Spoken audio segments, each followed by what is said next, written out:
자, 오늘 위로의 시작이라는 제목으로 함께 말씀 나누겠습니다.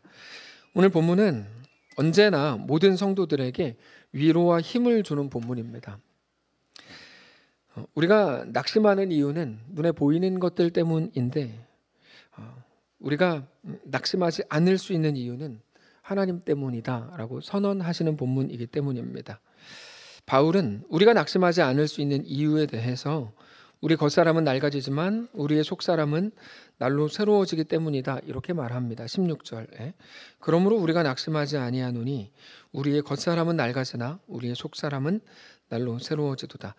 우리의 겉사람이 낡아진다는 말은 말 그대로 하루하루가 더해갈수록 우리가 나이를 먹고 겉모습이 그렇게 낡아진다는 의미일 겁니다. 그런데 그렇게 우리의 겉사람, 우리 모습뿐만 아니라 우리가 대하는 모든 역사와 이야기까지도 점점 낡아지고 초라함만 늘어날 뿐이겠지만 우리의 속사람, 하나님이 예수 안에서 성령으로 우리를 빚어가시고 만들어가시는 우리의 속사람은 점점 새로워진다고 말씀하십니다. 우리는 이 부분에 대해서 조금 더 깊이 있게 묵상하려고 하는데 오늘 본문을 통해 우리는 고난에 대한 새로운 인식을 가질 수 있습니다.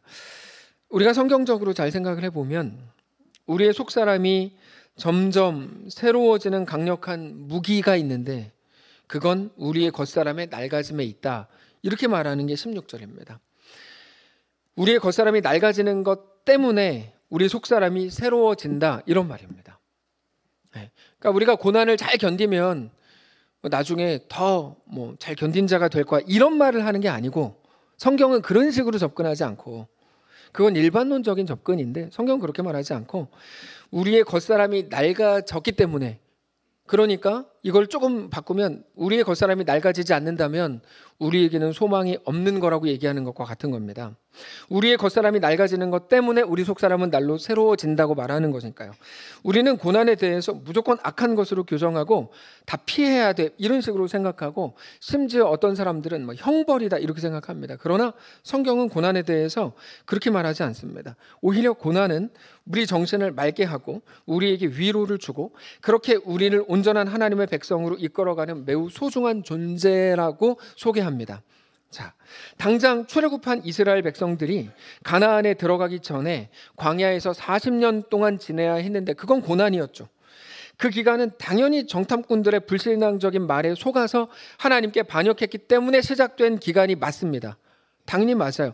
그 기간 동안에 그러나 하나님은 그들을 회복시키고 이제 보이는 게 아니라 오직 하나님을 따르는 삶을 살아가기 위해 온전히 세워지는 기간이 되기도 했습니다. 바벨론 포로기 역시 마찬가지입니다.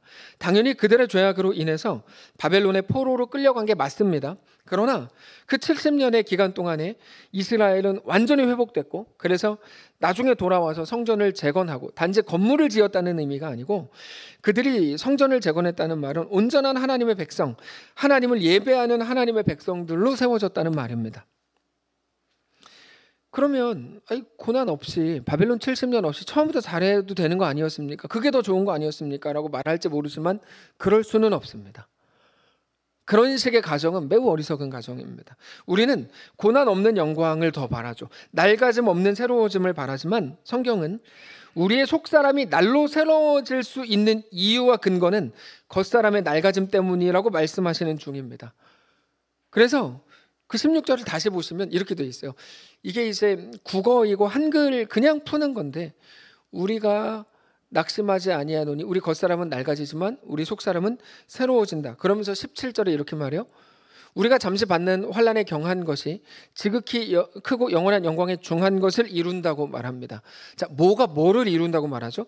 환난이 영광을 이룬다고 저렇게 그대로 나오는 거야. 환난이 영광을 이룬다. 그러니까 우리는 환난이 없는 영광을 원하지만 그런 거는 없다. 그렇죠? 그럴 수도 없다. 그런 건 없다. 바울이 그거에 대해서 이미 고난 속에 하나님의 위로가 임한다 이렇게 우리에게 이제 고백한 적이 있습니다. 우리는 고난이 우리를 죽이기까지 할 것 같아서 단지 고통스러울 뿐 아니라 죽이기까지 할 것 같아서 고난을 그렇게 피하고 싶어 하는데 여러분 고난은 우리를 못 죽입니다. 고난에는 그런 능력이 없습니다. 그러니까 많은 분들은 고난을 엄청 높이 평가해 주시는데요. 고난에는 그럴 능력이 아예 없습니다. 욥 이야기 알잖아요. 욥기 이야기. 하나님께서 사탄에게 계속 제안하시죠. 여기까지만 해. 여기까지만 해? 여러분, 고난 자체에는 어떤 능력도 없습니다. 근데 능력이 없는 고난, 그런데 그 고난의 때에 하나님의 위로가 임합니다. 고난의 아픔보다 하나님이 주시는 위로는 상상할 수 없을 만큼 거대합니다. 그래서 우리는 예수 믿지 않는 사람들은 절대 동의할 수 없고 공감할 수도 없는 고백을 하죠. 바울의 고백인데 고난이 복이다 이렇게 고백하죠. 그 고백은 오직 그리스도인들만 할 수 있는 고백입니다. 우리는 하나님을 믿기 때문입니다. 그저 부잣집에 태어나서 부모에게 재산 물려받아가지고 적당히 부자로 살다 간 사람의 삶에는 어떤 감동도 없습니다. 많은 분들이 이거 꿈꾸시는데, 나 돈 많이 벌어가지고 유산 많이 남겨서 우리 자식은 편안하게 살다가 죽게 해야지. 가장 바보 같은 생각이죠. 애들을 망치는 거지. 그거는 부모가 정말 어리석은 바보 같은 생각을 하는 겁니다. 유산은 물려주면 안 됩니다. 다시 한번 강조하지만 그냥 부모님들 버셨으면 마음껏 쓰다가 돌아가세요. 예, 그리고 유산은 남겨줄 생각하지 마시고 돈이 썼는데 남았다. 사회에 환원을 하세요. 애들 망칠 생각을 제발 좀 하지 마세요. 자, 그러나 깊은 고난 속에서라도 하나님의 은혜를 사모하면서 살아간 사람들의 삶에는 감동이 있죠. 그 감동은 하나님의 위로가 만들어낸 감동입니다. 그래서 우리는 우리의 겉사람이 낡아질수록 우리의 속사람은 날로 새로워진다고 고백하는 겁니다. 그래서 고난이 우리를 영광으로 새로움으로 이끌어간다고 말하지만 여러분, 사실 고난 자체에는 그럴 힘이 없습니다. 그럼 뭘까요? 고난은 단지 통로일 뿐입니다. 통로. 그거를 통과해서 영광으로 이끄시는 분은 우리 주 하나님이십니다. 그래서 하나님이 없는 고난은 우리를 망하게 하는 게 전부인데, 하나님의 약속 안에서 그 약속을 신실하게 이루시는 하나님으로 인해서 우리는 그 고난 한가운데에서도, 고난으로 인해 진정한 영광을 가지게 되는 겁니다. 이거에 대해서 바울이 17절처럼 이렇게 말해요. 우리가 잠시 받는 환난에 경한 것이 지극히 크고 영원한 영광에 중한 것을 우리에게 이루게 한다. 자, 이 표현 아까도 잠깐 말씀을 드렸지만 단지 환난과 고난의 크기와 영광의 크기에 관해 비교하는 게 아닙니다. 고난과 영광은 대립이 되는데 그 중에 고난은 작고 영광은 크고 무겁다, 이런 말이 아닙니다. 표현을 잘 보면 아까 말씀드린 것처럼 고난이 영광을 이루게 한다고 말해요. 고난이 영광을 이루게 한다. 그러니까 고난과 영광은 떨어질 수 없는 한 팀인 겁니다. 한 팀이에요. 네. 고난과 영광은 한 팀입니다. 우리 앞에 있는 환난과 고난, 이건 분명 잠시 동안일 겁니다. 그건 지극히 크고 영원한 영광의 무게를 만들어낸다 라고 말하는 겁니다. 영광의 무게는 고난을 통해서 점점 더 깊어지고 그렇게 더 온전해지고 더 제대로 만들어진다. 그렇게 이 고난과 영광이라는 게 하나로 묶여 있는 겁니다. 그래서 고난이 없이 영광을 얻고 싶어라는 건 말도 안 되는 소리입니다. 노 크로스 노 크라운이라는 속담인가요? 그것도 있죠. 고난 없는 십자가 없는 부활이 어디 있어요? 있을 수가 없는 거를 많은 사람들이 꿈꾸고 그걸 기도하고 그걸 기도하고 서 있어요. 예. 고난이 없는 영광이 어떻게 있냐고. 그 어디 있냐고 도대체. 그게 그렇게 흥분할 일입니까? 죄송합니다. 여러분, 고난 없는 영광은 없습니다. 예. 그래서 고난이 없다면 영광도 없습니다. 어떻게 알아요? 죽음이 없는 부활이 어디 있어요, 세상에. 예수님이 십자가에 죽지 않으셨는데 부활하신다고요? 그 말 자체가 안 되는 거거든요. 그거는 그 말 자체가 안 되는 거를 우리가 매일 생각하는 거야. 우리가 고난이라는 거는 그래서 없어져 버려야 되거나 빨리 지나가 버려야 되는 악한 존재가 아닙니다. 우리를 완성하는 하나님의 도구요 통로가 되는 겁니다. 오늘이 부활주일인데 우리 예수님의 죽으심과 부활을 따로 떼어 설명하거나 그렇게 소개할 수가 없는 것처럼 고난과 영광도 완전히 똑같습니다. 우리는 자꾸 구분하려고 그래요. 고난 나쁘다. 고난 빨리 지나가야 된다. 빨리 기도해가지고 너 빨리 고난 없애야 된다. 너 이렇게 하면 고난이 빨리 지나간다. 뭐 이런 식의 말을 하는 사람이 많더군요. 그렇지 않습니다. 고난과 영광은 예수 안에서 하나로 묶여 있는 거고 그게 우리에게 대해 이루시는 하나님의 구원의 방식입니다. 자기들이 원하는 대로만 자꾸 보고 싶은 거죠. 그러니까 누구는 기도 열심히 해가지고 고난을 없앴다. 너도 그렇게 해라. 누구한테 기도받으면 된다고. 헛소리들입니다. 그렇지 않습니다. 이거를 아는 사람이 이렇게 고백합니다. 18절입니다. 우리가 주목하는 건 보이는 것이 아니요 보이지 않는 것이니 보이는 건 잠깐이요 보이지 않는 건 영원함이라. 자, 우리 눈에는 고난이 있고 고난이 보이고 영광은 보이지 않는답니다. 왜 그럴까요? 그 마음에 하나님이 없을 때는 고난만 보이기 때문입니다. 그러나 우리가 예수 안에서 영원한 영광, 부활, 승리를 이루실 우리 하나님을 바라볼 때 우리는 비로소 영원한 영광을 알게 되는 겁니다. 그 믿음이 우리를 영원으로 이끄는 겁니다. 여러분, 믿는 자가 구원 얻는다는 게 무슨 말인지 아세요? 이런 말이에요. 그러니까 여기다가 자꾸 믿음이라는 걸 갖다 놓으면서 자꾸 다른 의미로 해석하려고 그러면 안 되는 거죠. 앞뒤가 안 맞는 거가 됐거든요. 근데 그게 성도입니다. 그래서 우리 성도는 이 땅에 속한 것들을 전부라고 여기지 않는 자들입니다. 우리의 길, 우리의 삶이 눈에 보이는 고난으로 끝나지 않는다는 걸 알고 믿는 겁니다. 근데 우리 속에 있는 믿음이라는 게 아주 재미있어요. 믿음은 아주 재미있어요. 믿음은 살아있습니다. 그래서 절대로 감추어질 수가 없어요. 많은 분들은 믿음을 감추려고 해요. 식사기도도 안 하고, 그러니까 제가 지금 비난하는 게 아닙니다. 안 할 수도 있죠, 뭐 식사기도. 라고 생각하시잖아요. 뭐 그럴 수도 있겠죠. 식사기도 하세요. 근데 이제 뭐 제가 예를 드는 거예요. 예를 들면 뭐 식사기도도 안 하고, 뭣도 안 하고, 뭣도 안 하고, 뭐 다 안 해요. 그럼 믿음이 감추어져 있을 거라고 생각을 하거든요. 근데 믿음은 감추어져 있지 않아요. 감추어질 수가 없어요.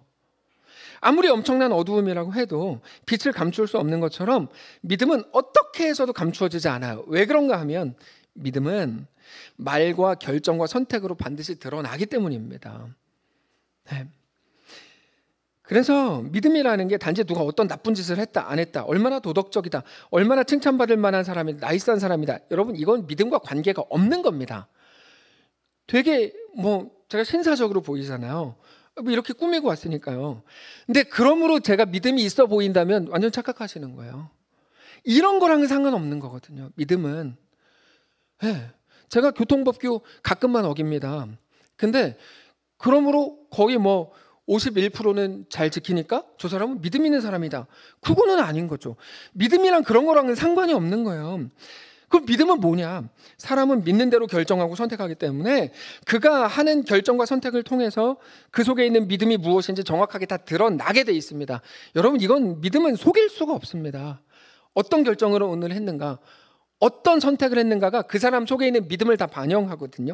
그래서 세상은 믿음으로 꽉 차 있는 겁니다. 각자의 믿음. 우리가 하나님을 믿는다면 믿는 사람의 결정과 모습이 드러나죠. 이거에 대해서 예수님께서 밭에 감추인 보화를 발견한 사람 이야기를 마태복음 13장을 통해 우리에게 들려주셨어요. 그 시대에는 전쟁을 할 때 발견한 보물들을 당장 가져가기 힘들면 뭐 사람들 모르게 땅속에 묻어놓는 경우가 아주 많았는데, 그래서 복불복으로 누구의 것도 아닌 귀중한 어떤 보물이 땅속에 묻혀있는 경우가 종종 있었습니다.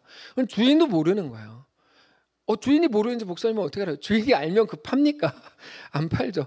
근데 이 성경을 보면 자기 모든 거를 가지고 팔아가지고 뭐 그 땅을 샀다고 하니까 주인도 모르는 겁니다. 근데 그거를 발견한 사람이 자기의 모든 거를 다 팔아서 그 밭을 사요. 자기의 것을 다 팔 때, 우리 노래도 있잖아요. 뭐 땅, 뭐 팔고 냉장고 팔아, 뭐 이렇게 노래도 있잖아요. 그런 것처럼 자기의 것을 안 그래도 가난한 사람이 다 팔 때 누군가는 그를 보면서 저 바보, 아무짝에도 쓸데기 없는 저 밭대기를 뭐하러 살려고 그래 라고 욕하거든요. 근데 그 사람은 자기의 가장 소중한 거, 자기의 모든 거를 다 내놓고 더 가치 있는 걸 얻는 거니까 너무나 자연스러운 수순이죠. 이걸 한번 보시면 마태복음 13장 44절에 이렇게 되어 있습니다. 천국은 마치 밭에 감추인 보화와 같으니 사람이 이를 발견한 후에 숨겨두고 기뻐하며 돌아가서 자기의 소유를 다 팔아 그 밭을 사느니라. 여기 놀라운 게 하나 있습니다. 여기서 이 표현을 우리가 잘 봐야 되는데, 한 사람이 자기 소유를 다 팔아서 뭐를 샀습니까? 대답해 보세요. 저기 써 있잖아요. 뭐를 샀죠? 밭 샀어요. 밭. 밭에 숨겨진 보물을 산 게 아니에요. 밭을 산 거예요. 그 밭에 보물이 숨겨져 있는지 아무도 그 사람은 알죠. 아무도 몰라요. 그래서 비난해요. 이게 되게 중요합니다. 보물이 있을 리 없다고 생각해요. 그 밭에. 누구도. 야, 그 밭에 무슨 보물이 있어. 주인도 몰라요. 주인도 그 밭에 보물이 있을 거라고 몰랐어요. 그러니까 팔라 그랬을 때 팔았죠. 네. 보물이 있을 리 없다고 여기는 그 밭. 다시 말해서 이걸로 뭐를 하겠어라고 할 만한 우리 일상 속에 오늘 본문으로 하면 우리의 고난과 환난 속에 하나님이 우리에게 허락하신, 하나님만 허락하시고 만드시고 완성하실 수 있는 그 보물이 있는 거예요. 영광이죠. 그리고 있을 리 없다고 여기는 이 밭이라는 표현이 중요한데, 바로 자랑스럽고 영광스러운 어떤 자리가 아니라 고난과 불편의 자리인 거죠.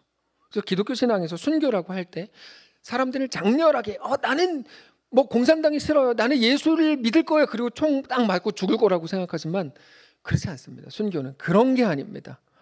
모두가 욕하고 손가락질하고 저 머저리 같은 놈 막 욕먹고 뭐 너만 뭐 교회 다니냐, 뭐 너만 뭐 그렇게 튀게 하냐, 이런 소리를 들으면서 막 죽어가는 게 순교죠. 여러분, 순교는 그렇게 막 장렬하게 죽는 게 아닙니다. 예, 순교는 그렇게 죽는 게 아니에요. 근데 이 고난과 불편의 자리이기 때문에 그게 우리 불만이고 우리 불안의 이유죠. 근데 우리 하나님께서 바로 우리의 그 자리, 우리의 고난과 고민과 염려와 불안함과 두려워할 수밖에 없는 그 자리 한가운데에서 내가 승리를 이루고 영광을 이루겠다라고 말씀하시는 겁니다. 그리고 우리의 고백은 고난 속에서 그래서 시작이 되는 거죠. 고난이 없는 영광스러운 고백은 없습니다. 이 고난이 내 육신을 죽일 수 있지만 하나님의 자녀가 된 영원한 신분과 성도됨과 그 권세까지는 망치지 못한다. 고난에는 그런 권세가 없다. 능력이 없다. 예수님의 십자가와 부활이 모든 고난과 죽음의 권세를 깨뜨렸다. 고난은 무능하지만 그 속에 하나님의 위로가 임한다. 하나님은 내 고난을 통해 나를 완성해 가신다. 그러므로 내가 고난 속에 있다면 하나님이 오늘도 나를 완성해 가는 과정이다. 여러분, 이게 부활절 우리가 이 시간에 가져야 할 고백입니다. 그게 오늘 본문입니다. 16절부터 다시 보시면 앞에 들은 내용을 가지고 잘 들어보세요. 그러므로 우리가 낙심하지 아니하노니 우리 겉사람은 낡아지나 우리 속사람은 날로 새로워지도다. 우리가 잠시 받는 환난에 경한 것이 지극히 크고 영원한 영광에 중한 것을 우리에게 이루게 함이니 우리가 주목하는 것은 보이는 것이 아니요 보이지 않는 것이니 보이는 것은 잠깐이요 보이지 않는 것은 영원함이라. 우리는 모자른 것, 부족한 것, 부끄러운 것들은 아무도 모르게 살짝 지우고 싶어요. 지우고 싶어요. 이것만 없으면 우리가 더 완전하고 훌륭한 사람인 것처럼 보일 거니까요. 그것만 없는 것처럼 해서라도, 없는 것도 아니에요, 없는 것처럼 해서라도 정말 괜찮은 사람처럼 보일 수 있으니까. 회복이라고 할 때도 그래서 다 그렇게 생각해요. 마음에 안 드는 거 지우고, 우리 자식들은 좀 이렇게 하고, 또 뭐 문제 있는 거 좀 고쳐서 새로 쓰고, 이걸 회복이라고 우리는 말하고 싶어요. 그렇죠? 다윗이라고 해볼까요?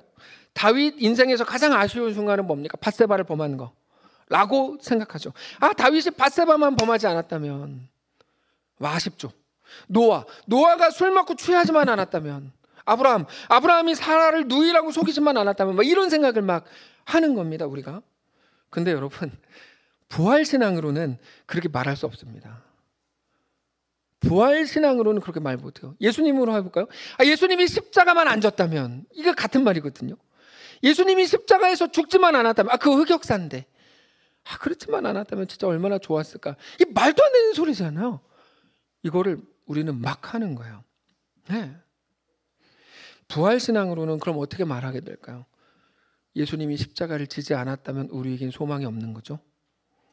예수님이 십자가 지셔서 얼마나 다행입니까?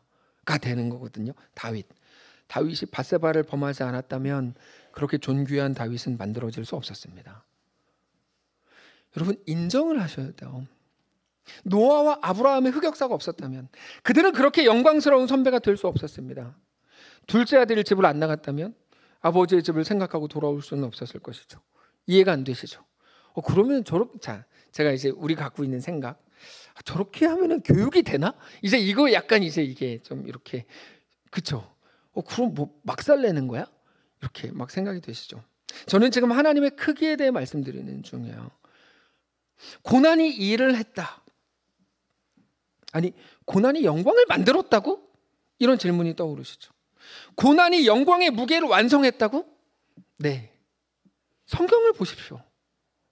성경에 뭐라고 써있나 보십시오. 성경에 뭐라고 써있나. 오늘 본문은 정확히 그 얘기를 하는 겁니다. 굳이 더 이상 흑역사를 만드실 필요 없이 이미 많은 흑역사를 갖고 있는 사랑하는 성도 여러분,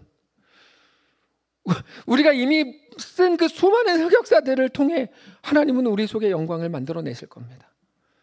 굳이 뭐 흑역사를 또 만들려고 생각하지 않으셔도 될 만큼 우리는 이미 충분히 흑역사를 만드셨겠지만, 예수님의 십자가가 없다면 부활도 없다라고 말하는 게 부활신앙이거든요.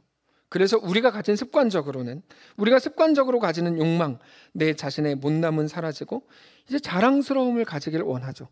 떵떵거리고 싶고 더 멋있고 싶어요. 그러니까 남들이 나를 보면서 야, 신앙인은 저래야지 라는 말을 듣고 싶지, 무슨 신앙인이 저 따위야 이런 얘기는 듣고 싶지 않아요.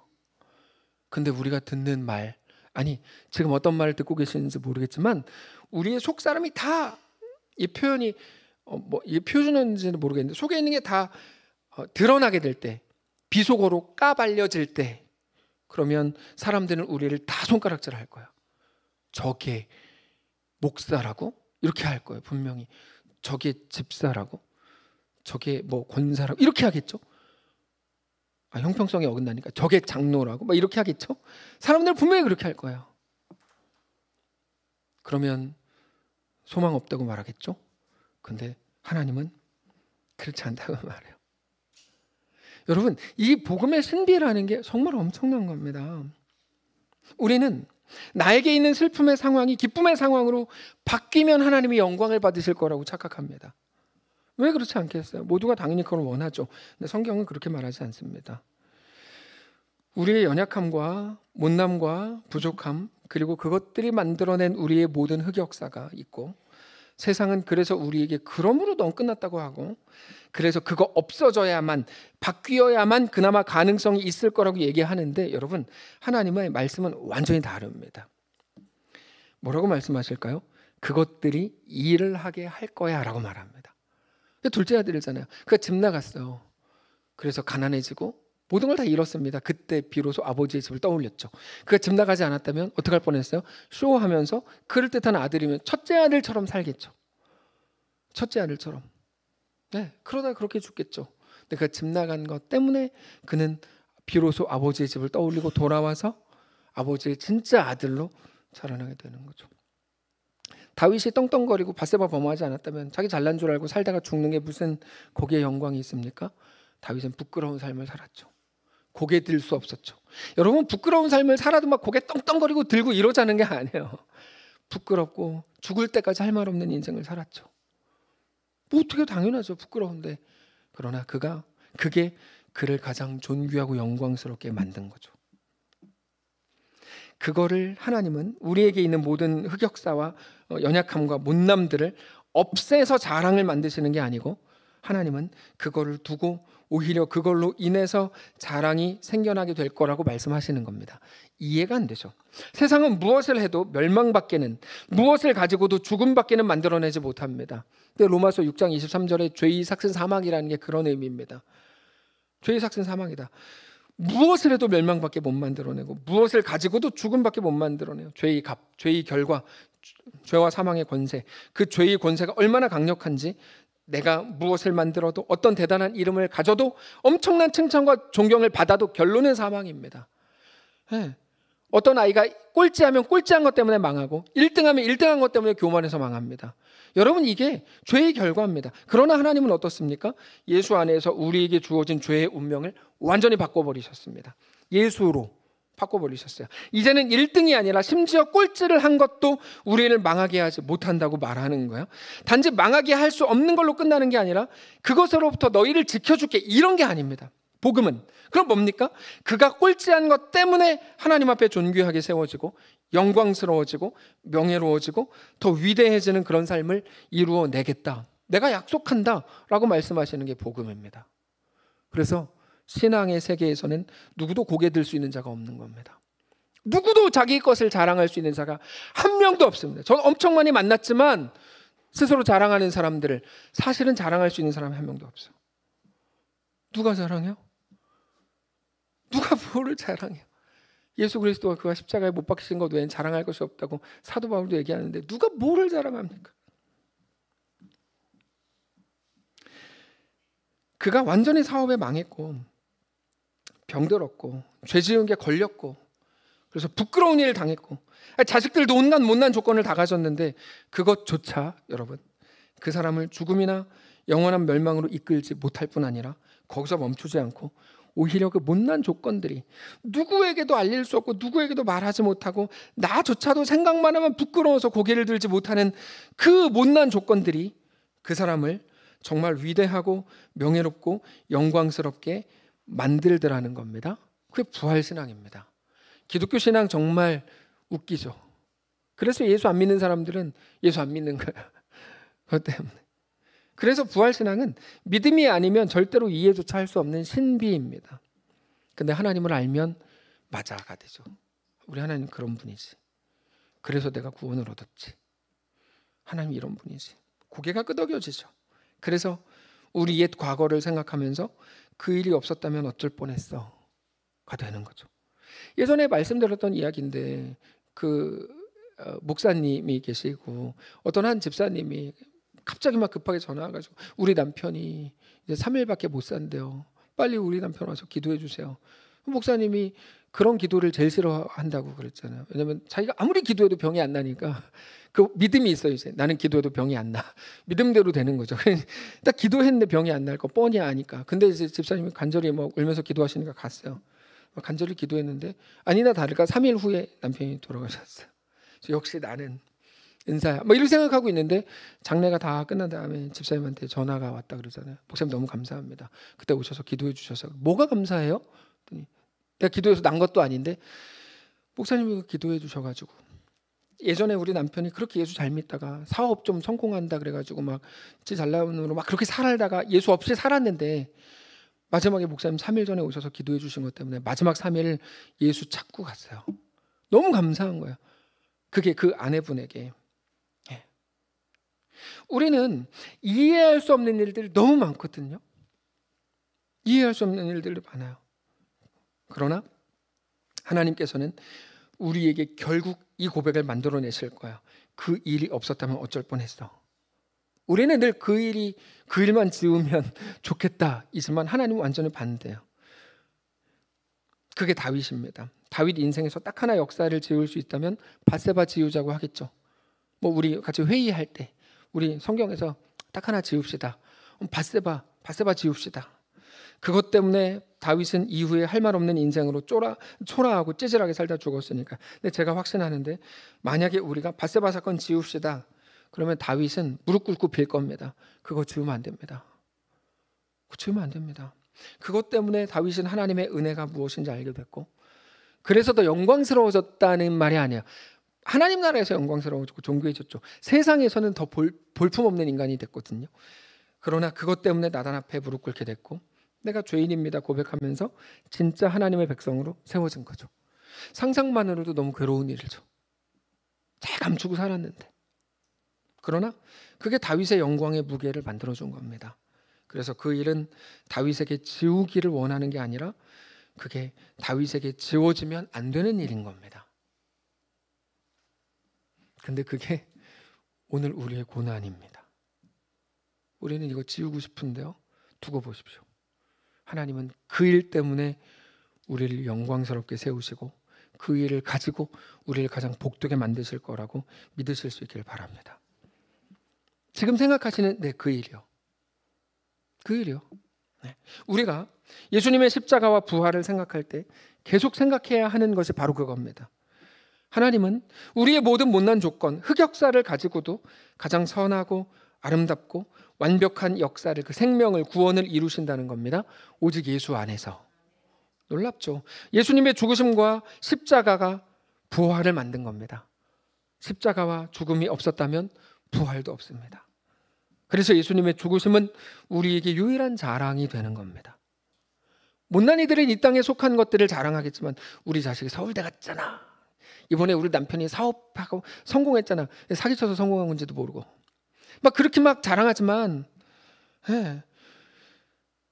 사도 바울은 우리에게 우리가 자랑하겠거든 오직 예수 그리스도와 그의 십자가만을 자랑하라고 말합니다.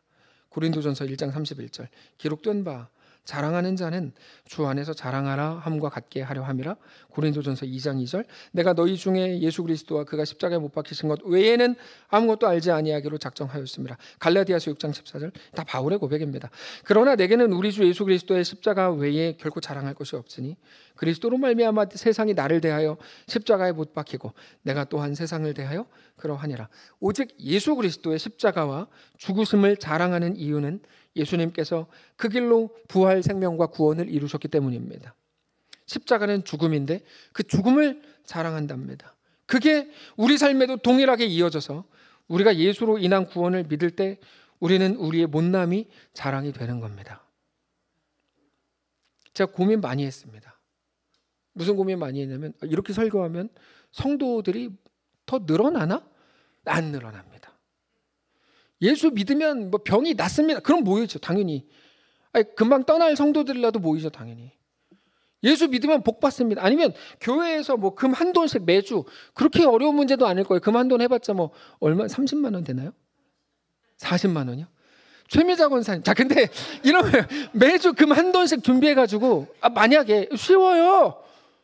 이거 좋은 생각인데? 금 한돈씩 준비해가지고 매주 나갈 때, 들어올 때 추첨 뭐 내고 나갈 때 제가 축도하기 싫으면 잠깐만요.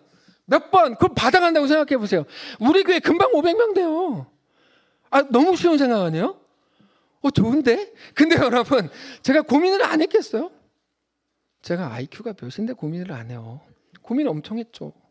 근데 저는 성경을 있는 그대로 전하기로 작정했어요. 진짜 방법은 여러 가지예요. 교회들 별짓 다 해요. 근데 제가 정말 작정했어요. 단 한 명이 듣더라도 복음 전한다. 양심껏. 저 신앙 양심으로 전하는 거예요. 그래서 우리가 매일 하는 기다림. 또 이 설교를 듣고 어떤 교회에서 실행할 수도 있어요. 이거 너무 좋은 제가 정보를 줬네. 자, 근데 그런 교회가 있어요. 얘기하지 않을게요. 자, 우리가 매일 하는 기다림. 내 못남, 내 연약함이 언제 바뀌나. 우리가 매일의 기다림이에요. 언제 병이 낫고, 나는 언제 사람이 되나, 언제 대학에 우리 자녀가 다시 들어가고, 언제 지금보다 더 좋아지냐. 여러분, 그건 신자가 가질 온전한 기다림이 아닌 겁니다. 아니에요. 그건 하나님과 기독교 신앙을 잘못 이해하고 있는 중이에요. 연약함이 강함으로 바뀌어서 그게 자랑이 되는 게 아니고, 말 그대로 연약함을 자랑하게 되는 날이 오는 거예요. 우리가 생각하는 강함이 자랑이 되는 게 아니라 연약함과 부족함이 자랑이 되는 거예요. 내가 실수하고 내가 범죄해서 당한 일이고 내가 못나서 저지른 거 맞는데 하나님은 그 못남을 자랑이 되게 하실 겁니다. 어떤 방식으로? 모르죠. 근데 이스라엘 백성들 보세요. 홍해가 자랑이 되잖아요. 그렇지 않나요? 요단강이 자랑이 됐잖아요. 광야가 자랑이 되고 그들의 무너짐이 바벨론 포로로 끌려간 게 그게 자랑이 되고 그게 다윗이고 욥이고 에스더고 바울이고 특별히 우리가 감사하고 기억하고 경배하는 예수님의 부활 아닙니까? 바울은 대놓고 얘기하잖아요. 예수 그리스도의 죽으심과 십자가 외에는 결코 자랑이 없다. 십자가는 여러분 최악의 그 범죄자들에게 처해지는 처형 방식입니다. 그게 자랑인 거야. 예수님의 부활이 우리에게 주는 가장 강력한 메시지가 그겁니다. 죽음이 부활을 만든다. 너네 지금 죽음 가운데 신음하고 있지. 죽음이 부활을 만든다. 너네 지금 어떻게 해야 될지 모르겠어서 막 미치겠다고 울고 있지. 죽음이 부활을 만든다. 죽을 것 같은 그때 부활을 기다리는 죽음이어야지 된다라고 말하는 거죠. 그 정도가 돼야 우리 하나님이죠. 여러분, 우리가 다 이해할 수 있다면 그게 하나님입니까? 또 하나님도 아니죠. 근데 우리는 이해할 수가 없어요. 다만 하나님을 알아요. 하나님을 믿어요.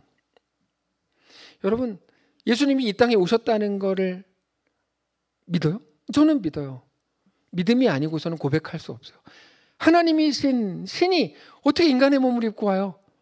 이해가 됩니까? 이해가 안 돼요. 근데 우리는 믿어요. 그분이 우리의 죄를 대신 짊어지시고 죽으셨어요. 믿어요? 저는 믿어요. 이해가 됩니까? 어떻게 이해가 돼요? 어떻게 이해가 돼요? 제가 오늘 아침에 일어나자마자 어떤 인터넷을 봤는데 거기서 정말 그 막 너무 기분 나쁜 글이 하나 올라왔어. 예수님을 막 조롱하는 거야. 뭐 너네 기독교인들 막 그러면서 오늘이 뭐 니네 뭐 예수가 부활한 날이라며 뭐 이런 글이 있었어요. 기분 되게 나쁘더라고. 근데 그들은 믿고 싶어도 못 믿는 거야. 어떻게 뭐 안 믿어지는데 어떡하냐고. 근데 저는 믿어요. 저는 어떤 역사적 증거도 필요 없어요. 저는 믿기로 했고 정말 믿거든요. 예수님의 부활이 우리에게 주는 가장 강력한 메시지, 죽음이 부활을 만든다. 하나님으로는 된다. 그 정도가 돼야 우리 하나님이죠. 100을 뒤집는 것보다 1000만을 뒤집는 게 능력입니다. 우리 하나님은 죽음을 생명으로 바꾸십니다. 근데 그냥 죽었던 자를 살리신다는 의미가 아니고 죽음 자체가 생명이 되도록 이끄시는 거예요. 그래서 죽지 않으면 부활할 수 없는 거죠. 우리의 흑역사는 하나님의 왕되심을 고백할 더 좋은 도구가 됩니다. 전에는 우리 연약함에 대해서 항상 염려가 됐습니다. 이것 때문에 하나님께 내가 영광을 못 돌리면 어쩌나, 하나님의 영광을 가리면 어쩌나, 이거 언제 없애나, 언제 발전하나, 언제 성장하나. 예. 항상 우리의 부족함이 걱정이었습니다. 매일 부족함, 못남, 연약한 내 실력, 내 현실만 생각하고 묵상하면서 고민하는 게 우리 마음이었어요. 근데 그럴 일 없습니다. 우리 하나님은 그거를 그냥 둔 채로 그거를 통해서 자랑을 만드실 겁니다. 죽음을 생명으로, 부활로 이루실 겁니다. 그게 하나님의 약속입니다. 신실한 약속. 그걸 보고 복음이라고 부릅니다. 복음. 그래서 복음은 언제나 우리에게 소망을 줍니다. 저 소망이 뭡니까? 무엇을 바라보는가의 문제거든요. 소망이라는 건 하나님의 일하심을 바라보고 기대하는 게 소망입니다. 근데 하나님의 일하심이라는 게 뭡니까? 하나님의 일하심, 내가 지금 거지 같은 삶은 살고 너무 힘들지만 천국에 가면 고생 안 하고 안 아프고 슬픔 없는 곳이라 그러니까 천국을 바라봅니다. 이거는 소망이 아니고 현실 도피입니다. 이게 현실 도피지 무슨 소망이에요. 그건 소망이 아니에요. 근데 소망은 뭡니까? 하나님이 행하신 일을 보는 거예요. 그렇게 하나님을 보는 거예요. 하나님이 누군데요? 살인자 바울도 된다고요? 죄인 중에 괴수였던 바울도 된다고요? 밧세바를 범하고 우리아를 죽인 다윗도 됐다고요? 이래서 하나님을 보는 거예요. 하나님이 그들도 붙드셨다고요? 그러면 나도 되겠네요. 나 같은 사람을 통해서도 하나님의 놀라운 역사를 이루시겠네요. 바로 그 소망, 복음이 주는 소망은 그겁니다. 내가 더 좋아지고, 내가 더 잘해지고, 내가 더 실력을 얻게 돼서, 내가 더 성숙해져서 비로소 얻고 누리는 하나님의 역사가 아니라 지금의 나를 통해 하나님의 역사를 이루실 것을 믿는 것이 소망입니다. 그래서 그 소망이 어디까지 갑니까? 그러므로 나는 오늘 내 연약하고 부족한 실력 속에서도 하나님이 살아보라고 하신 내 삶을 살아보겠습니다. 이 고백까지 나아가는 거죠. 그게 천국 소망이에요. 놀랍죠. 소망은 삶으로 가게 하는 힘입니다. 제가 지난 고난주간을 지나면서 가장 많이 묵상했던 노래가 봄이라는 노래였습니다. 봄. 산 골짜기 여기저기 봄의 향기가, 겨우내 숨어있던 산새들의 노래 들리고, 산등성이 하얀 눈은 이제 보이지 않고, 이것이 우리 주님이 약속하신 봄의 모습 아닌가. 싱그러운 봄 같은 그분의 향기, 따스한 사랑으로 내 삶을 아름답게 하네. 그분으로 가득한 하루 또 하루, 이것이 우리 주님이 약속하신 봄의 모습 아닌가. 내가 염려했던 지난 날들과 영원히 계속될 것 같았던 추운 겨울은 주님의 약속대로 흔적도 없고, 내 하나님 행하신 일 만물이 찬양하노라. 이 찬양을 듣고 또 듣고 생각하고 또 생각하고 그렇게 깊이 묵상하는데 눈물을 막 흘렸어요. 우리는 추운 겨울을 봄으로 바꿀 힘이 없습니다. 될 것 같았고 될 줄 알았던 일이 실패하고 또 무너지는 경험을 너무 오래 너무 많이 하지 않으셨습니까? 근데도 여전히 그걸 바라고 계세요. 그게 소망일 거라고 생각하세요. 아니, 그렇게 해서 괜찮아졌으면 그 상황 때문에 뭐가 그렇게 달라지셨죠? 상황의 변화에는 힘이 없습니다. 우리 주님은 봄으로 바꾸시는 분이 아니라 우리 주님은 우리 주님과 함께 하는 게 봄인 겁니다. 이거를 이해하셔야 되는데, 그러면 이전 것은 지나갔으니 보라 새 것이 되었도다가 되는 겁니다. 이 새 것은 세상적인 개념이 아닙니다. 이제는 어떤 흠도 없고 어떤 아픔도 없고 어떤 것도 막 보이지 않게 되는 그런 겁니다. 자, 사라지는 게 아니라 있지만 볼 필요가 없게 되는 거야. 우리 하나님은 우리의 형편과 그 상황 속에서도 진정한 만족과 평화를 주십니다. 근데 진정한 따뜻함은 가장 추운 날 얻고 누릴 수 있는 거잖아요. 오늘 새벽에 김현우 집사님이 완전 그 히말라야 갈 때만 입는 패딩을 입고 오셨어요. 그래서 한국을 모르는구나 저 친구는, 이렇게 제가 생각하고 질문했어요. 왜 이렇게까지 했어? 그랬더니 태국은 38도예요. 이렇게 대답했어요. 그러니까 이제 두꺼운 옷을 입고 올 수밖에 없다는 거죠. 더운 나라에서의 따뜻함이라는 게 있을까요? 그런 게 어디 있어요? 더움만 있죠. 더운 나라에는. 추운 나라에서의 시원함은 있을까요? 그런 게 어디 있냐고. 추운 나라에선 추움만 있지. 예전에 어떤 계절을 좋아하는지를 어떤 모임에서 제가 물어봤습니다. 다 그냥 봄이 좋아요. 다 가을이 좋아요. 그래서 이 뻔한 것들 제가 생각했는데, 근데 그 중에 권혁진 청년만 이렇게 대답했어요. 저는 여름이 제일 좋아요. 그래서 저건 뭐지? 그래서 왜라고 물어봤어요. 왜? 뻔한 대답에는 질문하지 않아요. 네. 근데 특이한 대답에는 질문 왜? 이렇게 대답했어요. 여름은 너무 더워서 정말 싫은데 여름에 계곡에 가서 발을 담그면 그 시원함이 너무 행복하고 너무 편안하고 너무 좋아요. 멋있었어요. 사람의 깊이는 키에 담기는구나. 제가 이제 그렇게 생각했어요. 여름이 뜨거울수록 시원함은 더 강력해지고 더 위대해지는 거죠. 사람들을 더 찾게 돼요. 이 역설, 이 복음이 우리에게 약속하신 하나님의 말씀이고 우리는 이미 다 알고 있어요. 이렇게 고백하잖아요. 내 영혼이 은총 입어 중한 죄짐 벗고 보니 슬픔 많은 이 세상도 천국으로 화하도다. 다 고백하시는 거 아닙니까? 여전히 슬픔 많은 세상인데 우리 하나님이면 된다. 주의 얼굴 뵙기 전에 멀리 뵈던 하늘나라 내 마음속에 이루어지니 날로 가깝도다. 3절은 압권입니다. 높은 산이 거친 들이 초막이나 궁궐이나 내 주에서 모신 곳이 그 어디나 하늘나라. 여러분, 우리의 잘못된 관점은 뭔 줄 아세요? 기도 열심히 하면 초막이 궁궐된다고 믿어. 이게 문제인 거예요. 이게 한국교회의 현재 문제는 이겁니다. 믿고 기도해. 그럼 초막이 궁궐돼. 이빨도 금리빨 돼. 어떤 정신 나간 사람들이 그 얘기 한참 했었던 거 기억나세요? 한국교회 하여튼 별의별 사람 다 있습니다. 네.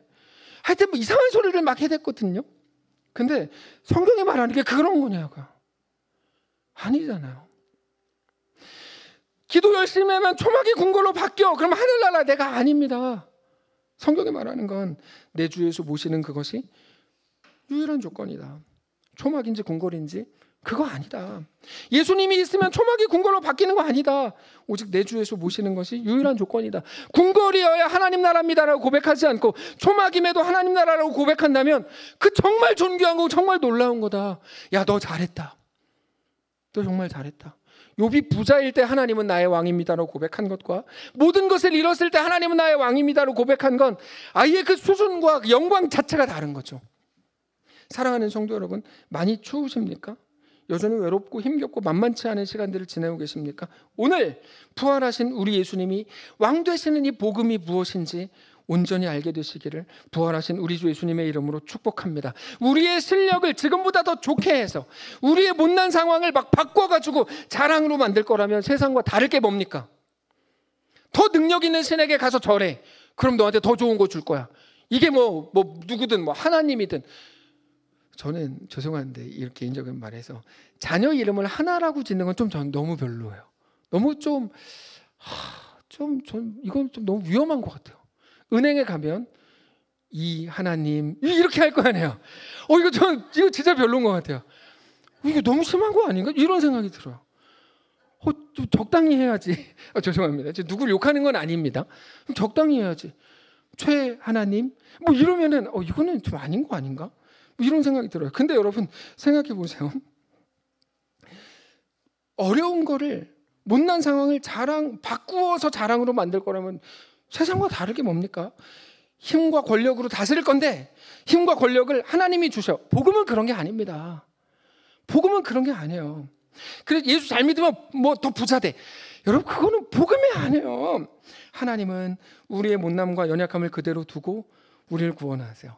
아픔과 고통과 눈물이 악한 건 줄 알았는데 그것조차가 아니라 오직 그거 아픔, 눈물, 고통, 현실이 오직 예수 안에서 우리의 자랑이 되고 기쁨이 되고 영광이 될 겁니다. 우리를 욕하고 자책하고 탓하고 미워하는 건 세상과 우리 자신이었을 뿐입니다. 세상 혹은 여러분 자신만 여러분을 욕하고 있었던 거예요. 저도요. 하나님은 있는 그대로의 우리를 사랑하십니다. 못남과 부족함과 연약함과 심지어 죽음의 효력은 상실하고 이제 모든 우리 앞에 있는 고난, 여러분 이거 진짜 중요한 문장이니까 잘 들으세요. 우리 앞에 있는 모든 고난은 효력이 다 상실했고, 효력은 뭔데요? 우리를 죽이려고 온 것들이거든요. 효력은 상실했고 역할만 남았습니다. 역할은 뭔데요? 그것들은 우리를 자라게 할 뿐입니다. 오직 예수 안에서 못 죽입니다. 결코 예수 안에 있는 자에게는 정죄함이 없는 게 바로 그 말입니다. 못 죽입니다. 오히려 우리를 더 영광스럽게 하고 존귀하게 하고 복되게 할 뿐입니다. 하나님이 로마서 8장에서 말씀하신 것처럼 그 모든 것들이 합력하게 해서 우리에게 완전한 선을 이루어내실 것이기 때문입니다. 눈물과 한숨과 우리 고통은 우리 못남의 결과물이 맞는데, 그래서 그 모든 것들이 위대하게 우리를 만들 거다라고 말씀하시는 것도 하나님의 말씀입니다. 우리를 자라게 할 겁니다. 오직 부활하신 우리 주 예수님으로 인해서 그 모든 기적, 우리의 봄이 시작된 것을 믿으십시오. 그렇게 어떤 연약함과 부족함 속에서도 두려워하지 말고 오히려 소망 가운데 그렇게 넉넉하고 담대하게 살아내는 부활신앙을 가진 주의 백성들 되시기를 부활하신 우리 주 예수님의 이름으로 축복합니다. 이 시간 박신일 사님의 찬양을 잠깐 듣고 기도하겠습니다.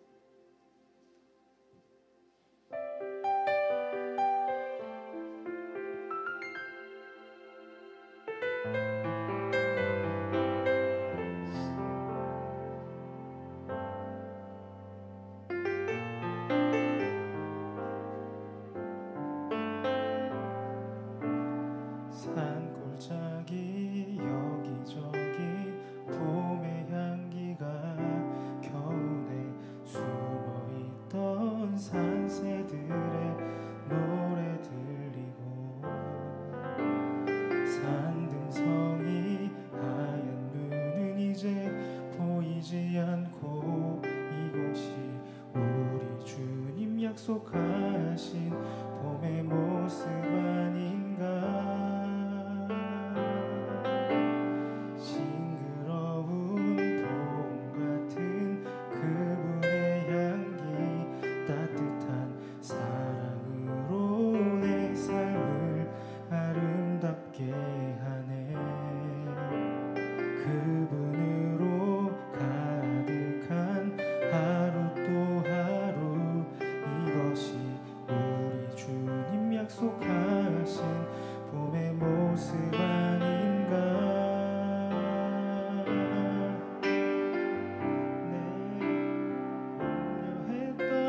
지난 날들과 영원했던 것만 같았던 추운 겨울을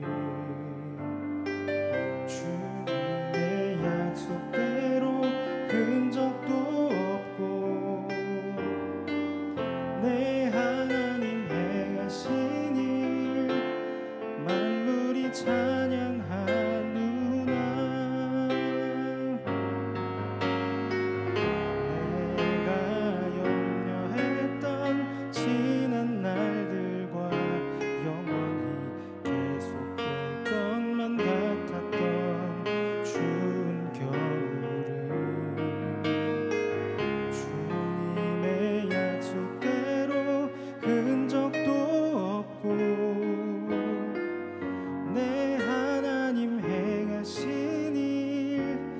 만물이 찬양하누나.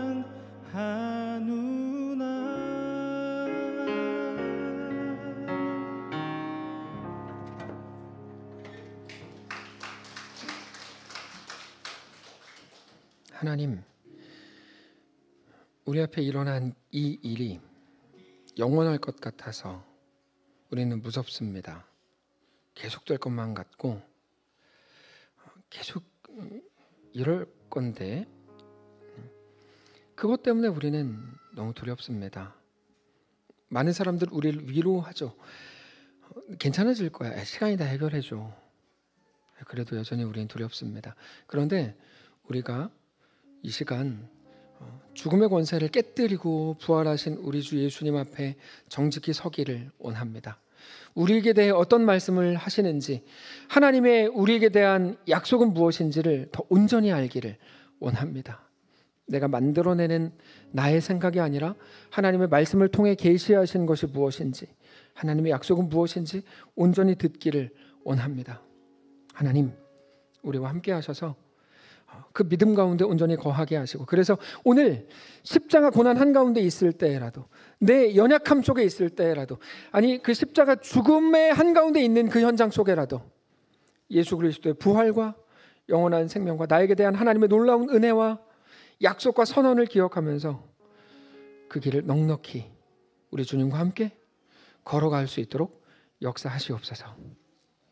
오늘 이 부활주일이 우리에게 우리 인생을 완전히 뒤바꾸는 날 되게 하시고, 그렇게 진짜 신자, 온전한 성도로 세움을 입는 귀한 날 되게 하시옵소서. 감사드리며 살아계신 예수님의 이름으로 기도합니다. 아멘. 이제는 우리 구주 예수 그리스도의 은혜와 하나님 아버지의 다함없는 사랑과 성령의 교통인도 역사 위로 함께 하심의 은사가 이 시간 주를 바라보며 예수 안에 허락된 그 놀라운 은혜를 사모하고 누리며 하나님은 나의 왕입니다, 정직히 고백하는 사랑하는 모든 성도들 머리머리 위에, 그들의 가정 위에, 그들의 자녀들 위에, 사랑하는 이 교회 위에 이제로부터 영원까지 함께 계실지어다. 아멘.